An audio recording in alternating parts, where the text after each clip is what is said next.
Un saludo cordial a los estudiantes de la institución educativa particular Francisco Bolognesi, de manera muy especial a los estudiantes del cuarto grado de secundaria.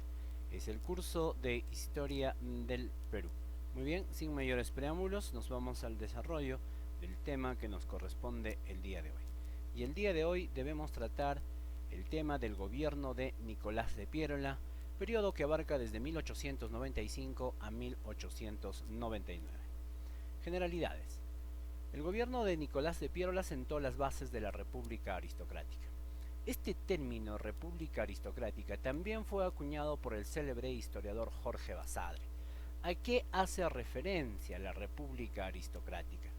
Es un periodo de nuestra historia en la cual los aristócratas fueron quienes dominaron en la escena política en nuestro país. Dicho periodo estuvo signado por el apogeo de la oligarquía civilista, es decir, los ricos, los oligarcas, esa gente que se había hecho rica como consecuencia de que en algún momento sus padres se habían convertido en los consignatarios del guano.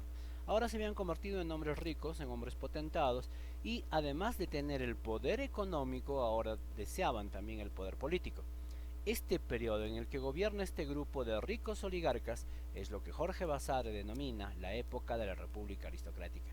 Quien inicia este proceso de la República Aristocrática es este señor Nicolás de Piérola. Antecedentes. Tras la tregua de la guerra civil se instaló una junta de gobierno cuyo objetivo era convocar a elecciones. Deben recordar del tema anterior la pugna que hubo por el gobierno en el que se encontraba Andrés Avelino Cáceres Dorregaray. Así, con el apoyo de la coalición nacional, Piérola inicia su gobierno el 8 de septiembre de 1895. Hay que recordar que ya estábamos hablando de su segundo gobierno. El primero fue un gobierno de facto que hizo durante la guerra con Chile. La mayoría del Congreso quedó en manos de los civilistas, es decir, aquellos personajes que estaban siendo apoyados por los oligarcas, por los civiles. Durante este periodo, las actividades económicas del país se diversificaron, destacando el gran impulso de la industria azucarera costeña.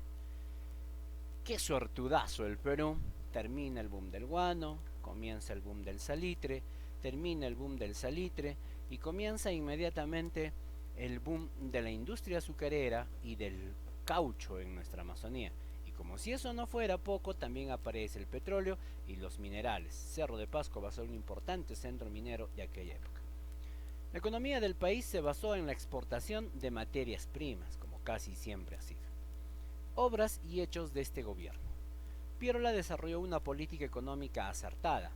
Buscó hacer que la nación satisfaciera sus necesidades con sus propios recursos, sin acudir a medios extranjeros, es decir, sin recurrir a empréstitos o al aumento de impuestos. Qué bueno por una parte. Así, según Piérola, el Perú sería un país moderno con un desarrollo económico sano y seguramente sin la dependencia en la que nos habían dejado gobiernos anteriores. Los peruanos debían aprender las lecciones que había dejado la ilusa bonanza guanera del pasado. Estableció los patrones del posterior desarrollo del país y se logró estabilizar la economía de los gobiernos que van a seguir a continuación. Dice acá, Piérola no recurrió a empréstitos y adoptó el patrón de oro y acuñó la libra peruana de oro al mismo valor que la poderosa libra esterlina inglesa. Imagínense, en un momento de nuestra historia, la moneda peruana, la libra de oro peruana o el patrón de oro peruano valía tanto como una libra esterlina inglesa, que hoy por hoy es una de las mejores monedas del mundo. Medidas administrativas más importantes que se tomaron durante el gobierno de Nicolás de Piérola. Primero, se creó la Sociedad de Recaudación de Impuestos, es decir, una institución encargada a cobrar los impuestos, algo como la SUNAT que hoy día funciona. Estaba dirigida a reorganizar el sistema de recaudación de las rentas fiscales o impuestos. Se redujo el impuesto a los productos de primera necesidad, como el arroz, la mantequilla y otros, pero aumentó a aquellos productos que calificó de los que sirven de placer o vicio, es decir, le aumentó, así como hoy día, el impuesto al alcohol y el impuesto al tabaco. Creó el estanco de la sal con el propósito de crear los fondos necesarios para el rescate de Tacna y Arica. Creó el Ministerio de Fomento para promover el progreso económico del país. Estuvo encargado... A ver qué pasó por acá. Se nos ha movido. Estuvo encargado de asuntos de minas, industrias, beneficencia, higiene y obras públicas e irrigación. Las disculpas del caso. Se adoptó el patrón de oro, autorizando la acuñación de la libra peruana de oro. Hasta entonces el Perú tenía el sol de plata, metal que cayó en baja. El 29 de diciembre de 1897 se ordenó la acuñación de la moneda nacional de oro con el mismo peso y ley que la libra esterlina de Inglaterra. Se constituyeron bancos y compañías de seguros mediante capitales privados, como por ejemplo el Banco de Perú y Londres. Debemos dar a conocer que este Banco de Londres estableció su agencia principal aquí en la ciudad de Cerro de Pasco. Su sucursal estaba en la ciudad de Lima. Era tan importante en aquel entonces la economía que se manejaba en Cerro de Pasco como consecuencia del emporio minero que aquí se desataba o que aquí se desarrollaba, que hubo necesidad que bancos tan importantes como el Banco de Londres hiciera su principal agencia en nuestra ciudad minera.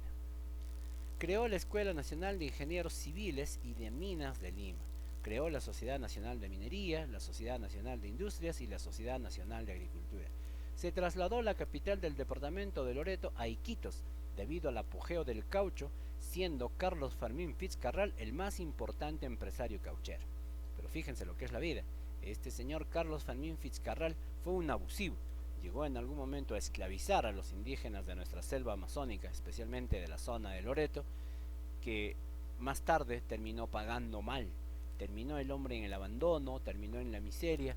Sus hijos terminaron denunciándose por la poca riqueza que el papá había sabido acumular.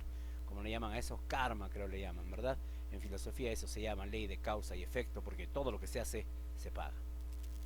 También fomentó la creación de una misión militar francesa a cargo del general Pablo Clement para reorganizar el ejército peruano. Esta misión creó la Escuela Militar de Chorrillos, donde hoy día se forman los militares de nuestro país, organizada en divisiones de infantería, caballería, artillería e ingeniería. Su objetivo era hacer de la milicia una carrera, porque como decía Pierola, la milicia es una ciencia y hay que aprenderla, y hasta hoy se viene practicando. Se elaboró el Código de Justicia Militar y la Ley del Servicio Militar Obligatorio, que funcionó hasta 1992. Luego, en el gobierno de Alberto Fujimori, desapareció prácticamente esta norma. En el aspecto interno, hubo un movimiento en Iquitos en mayo del 96 dirigido por Mariano José Madueño, el cual intentó convertir a Loreto en un estado federal, solicitando su separación del estado peruano. Esta rebelión la contextualizamos en el despertar económico de esta zona por la explotación del caucho. O sea, como ya tenían caucho, ya tenían riqueza, estaban produciendo, dijeron, ¿para qué seguimos siendo parte del Perú? Hay que convertirnos en un país libre, dijeron estos señores que siguieron a José Madueño. Y también la difícil situación de los aborígenes, que eran utilizados brutalmente con la explotación de dichos recursos. En efecto, como ya mencionábamos anteriormente, Fermín Fitzcarral abusó enormemente de nuestros aborígenes. El objetivo de Madueño no fue desconocer el gobierno de Pierola, sino combatir el centralismo limeño que tenía abandonada a esa región. Los rebeldes formaron su propio gobierno, pero en el mes de julio tuvieron que abandonar su empresa en vista del poco entusiasmo de la población y del envío del gobierno central de 3 expediciones para combatirlos. Así, ante la cercanía de estas expediciones, Madueño y sus colaboradores optaron por fugar antes de defender su Estado federal, es decir, el gobierno independiente que querían formar. Más adelante en este mismo gobierno se produjeron huelgas en busca de mejorar la situación laboral, entre ellas la huelga de Vitarte en agosto de 1896, llevada a cabo por los trabajadores de la fábrica de tejidos de Vitarte, dirigidos por Emilio Mendoza. También se producen las huelgas de tipógrafos y de pasteleros. Fíjense, el que hayan habido huelgas significa que han aparecido nuevas organizaciones sociales en el Perú. ¿Cuáles serían estas organizaciones sociales? Sí, los sindicatos. Aparecen los sindicatos y ellos con una ideología nueva, con una ideología moderna que buscaba defender los intereses de la clase trabajadora en nuestro país. Entonces, como el gobierno no les hacía caso o los dueños de las empresas no les hacían caso a sus justos reclamos, se vieron obligados a formar estos sindicatos y estos sindicatos promovieron las huelgas. ¿Para qué? Para reivindicar sus derechos. También ocurrió la sublevación en Huanta en septiembre del 96, la que tuvo por causa el establecimiento del estanco de la sal. Para restablecer el orden se envió al coronel Domingo Parra. En el aspecto externo, el gobierno chileno, debido a problemas con Argentina, decide asumir una posición conciliadora con el Perú. Por esa razón se envió al primer vicepresidente, Guillermo Wichingurs, rumbo a Santiago de Chile, a fin de acordar la realización del plebiscito. Usted debe recordar por temas anteriores que en este plebiscito se iba a hacer la consulta a los pobladores de Tacna y Arica para saber si querían quedarse allá en Chile o querían regresar al suelo patrio peruano. Sin embargo, como también ya mencionamos en temas anteriores, hubo un proceso que más tarde se denominó chilenización. ¿Qué hicieron los chilenos? Llegaron a Arica y mandaron a toda la gente a zonas, los obligaron a irse a zonas chilenas. Y de otras zonas chilenas llevaron gente hasta Arica y los hicieron pasar por peruanos ariqueños. Obviamente, al ser consultados, oye, ¿a dónde quieres pertenecer? Estos chilenos tenían que decir, pues a Chile, ¿no? En cambio, en Tacna esto no ocurrió. Ahí el trato fue distinto. Más tarde, se firmó el protocolo Billinghurst-La Torre el 16 de abril de 1898 entre los plenipotenciarios de ambos países, Guillermo Billinghurst y el almirante Juan José La Torre. La ratificación de este protocolo en la Cámara de Diputados de Chile se aplazó constantemente, por lo que no pudo entrar en vigencia. Al final se siguió suspendiendo el plebiscito. Bien, damas y caballeros, el tema de hoy bastante cortito. Ahí tienen la retroalimentación que hay que desarrollar, ¿no? Cuenta con las preguntas correspondientes. Más abajo tenemos la práctica en clase, que también esto hay que desarrollarlo en el cuadernito. Solamente las preguntas van al cuaderno. Y en la parte final tenemos los problemas propuestos. Estos problemas propuestos vendrán en la práctica de la siguiente semana, que ya les vamos a alcanzar por la vía que ya ustedes conocen. Este tallercito también va directamente al cuaderno. Son solamente 5 preguntas y ya nos vamos alistando para el próximo tema, que es la República Aristocrática, capítulo 1 y características generales. Con nosotros será hasta una próxima oportunidad.